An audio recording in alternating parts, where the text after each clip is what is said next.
ہمارا آپ کا امتحان ہوگا، لیکن امتحان کے اندر چھوٹ ہوتی ہے۔ آپ دیکھتے ہوں گے جب بچے امتحان حال میں ہوتے ہیں تو ان کو کاپی دے دی جاتی ہے، اور امتحان حال میں ان کو پیٹا نہیں جاتا،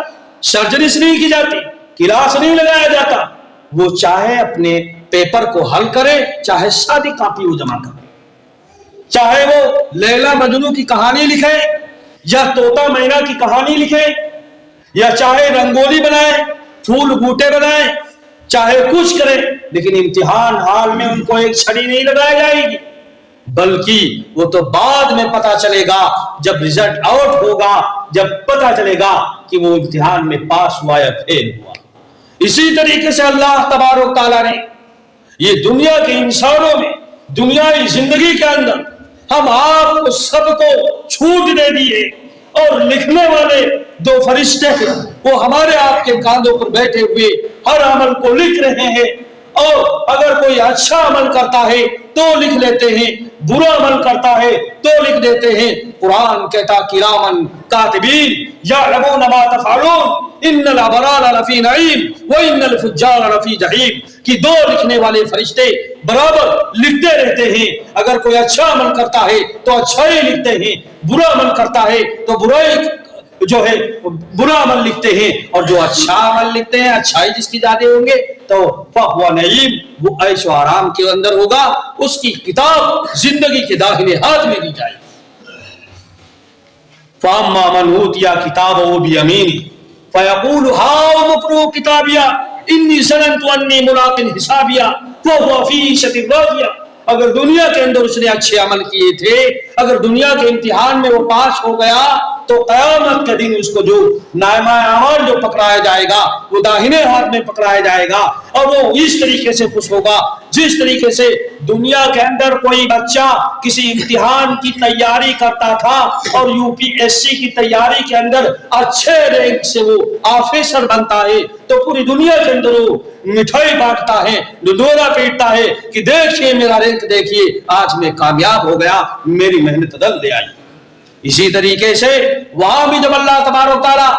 نامہ اعمال کی کتاب داہنے ہاتھ میں جب بندوں کو دیا جائے گا تو بڑا خوش ہوگا، ایک ویلڈن کی چیخ نکالے گا اور کہے گا ہاؤم اقرؤوا کتابیہ انی ظننت انی ملاق حسابیہ فہو فی عیشۃ راضیہ، دیکھیے پڑھیے یہ ہے میرا نامہ اعمال جس کی میں تمنا رکھتا تھا، جو مجھے گمان تھا، اللہ تبارک و تعالیٰ نے وہ کر کر دکھایا۔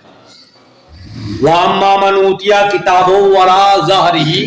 وَسَوْفَ يَدْعُو ثُبُورًا وَيَصْلَىٰ سَعِيرًا، لیکن جو دنیا کے امتحان کے اندر فیل ہو گیا،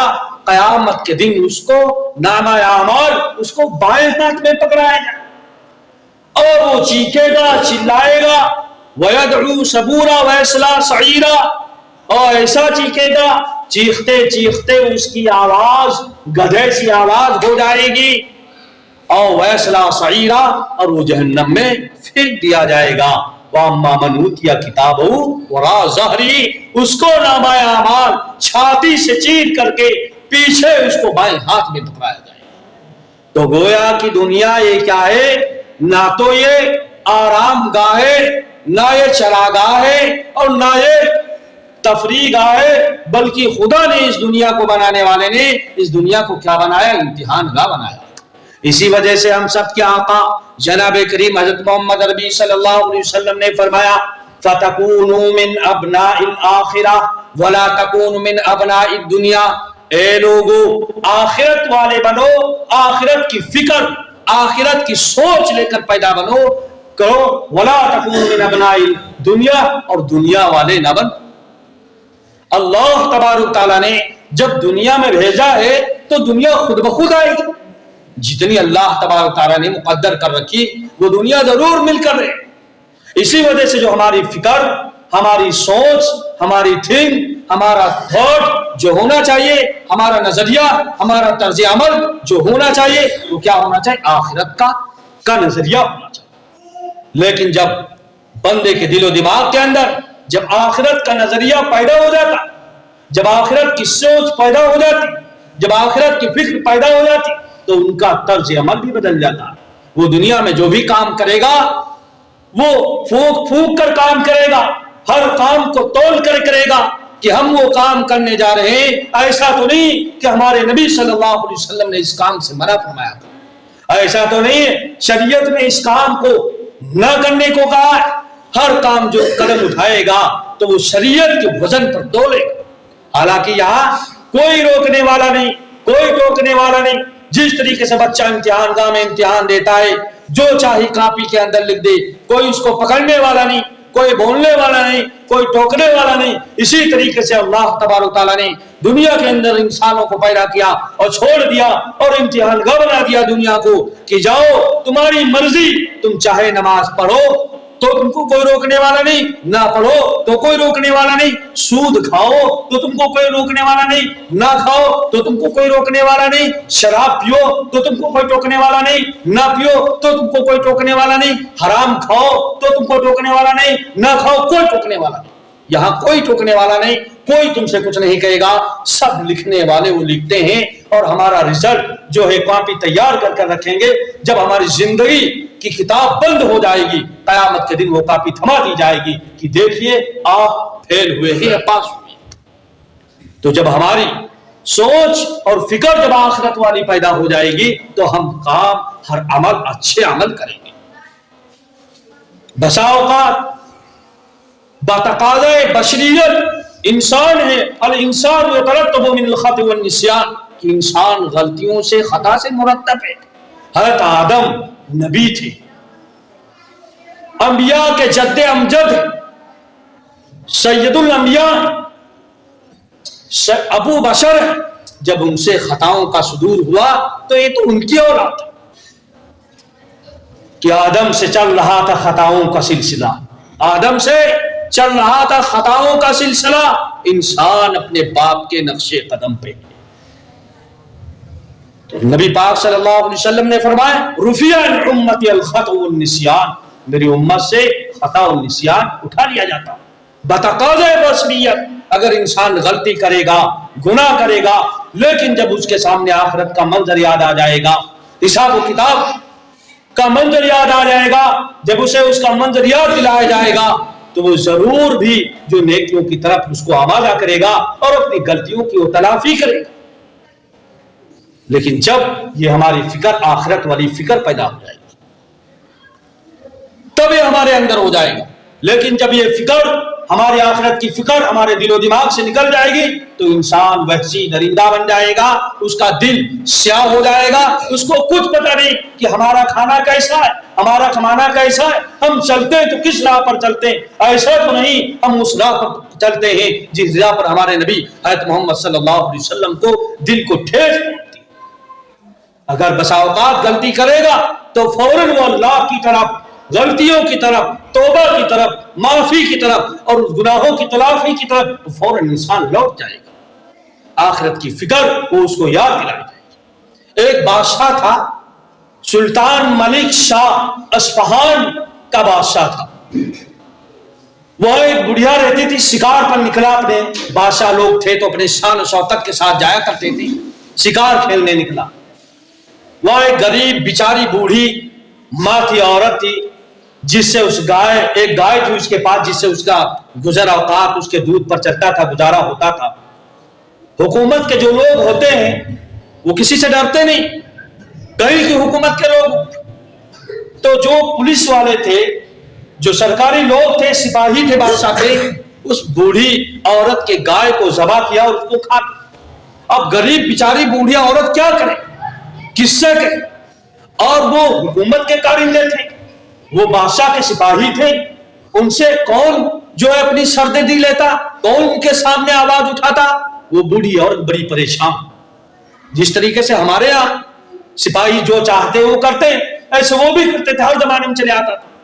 وہ بوڑھی عورت بڑی پریشان ہوئی، لوگوں سے دعائی دیتی کہ بھائی ہمارا کام حل کرا دیجئے، بادشاہ کے سپاہیوں نے ہماری گائے ذبح کر کے کھا لی اور اس سے ہم پر گزارا کرتے تھے ہم، اب کیا ہوگا؟ تو لوگوں نے کہا کہ ہمارے بس کی بات نہیں۔ تو اس بوڑھی عورت نے سوچا کہ ہم ڈائریکٹ ملک شاہ سے ملاقات کرتے ہی دیکھتے ہیں۔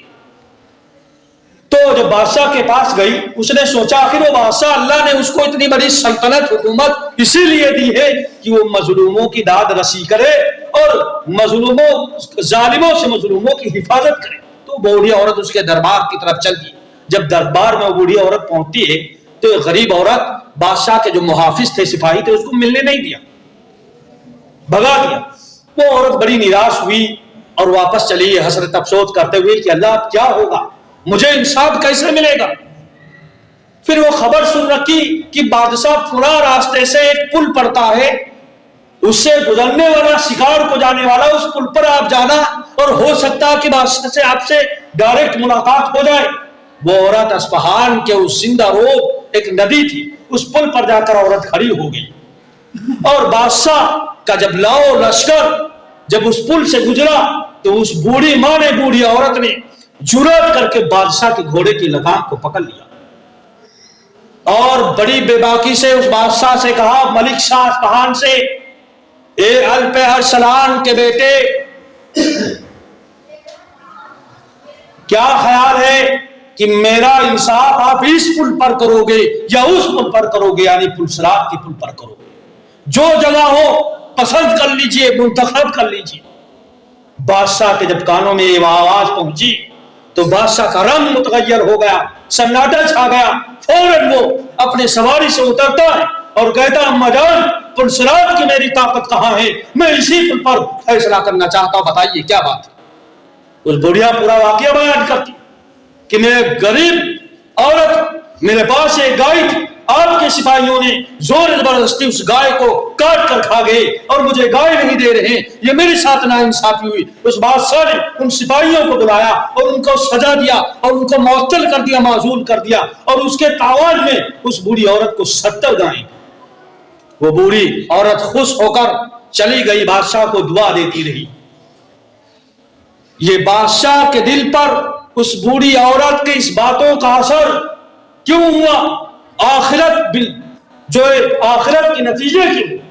اگر اس کے دل کے اندر آخرت کی سوچ نہ ہوتی، آخرت کی فکر نہ ہوتی، آخرت پر اس کا ایمان و عقیدہ نہ ہوتا تو وہ کہتا، ہٹ جا پھٹیچر عورت، تیرے جیسے بہت آتی ہیں، نہ جانے کس پل کی بات کرتی ہے، اس پل کی اس پل کی، میں نہیں جانتا کون سا پل پرسرات کا پل ہوتا ہے، جا ایسی پاگل عورت ہے، چلی جاتی۔